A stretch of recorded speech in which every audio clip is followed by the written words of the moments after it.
Салам достор, орыс тилиндеги позвонит жана звонит деген сөздөрдү кантип колдонобуз?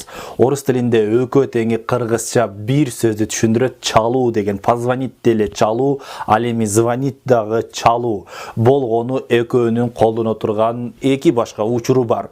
Мисал үчүн, урматтуу достор, эгерде позвонит болсо бул совершенный вид болот, ал эми звонит болсо несовершенный вид болот. Мисал үчүн, я позвонил десек, бир жолу чалган болсоңуз, я позвонил деп айтасыз. Ал эми звонил деп айта турган болсок, күндө чалган болсок, звонил деп айтабыз. Мисал үчүн, я позвонил тебе вчера, мен сага кече чалдым деген. Демек, бир жолу чалган болсок, вчера я позвонил тебе, мен сага кече чалдым. Ал эми күндө чалган болсоңуз, я каждый день тебе звонил, мен сага күндө чалчумун деп айтабыз. Эми женский роддо ошол эле, я позвонила подруге вчера, мен курбума кече чалдым.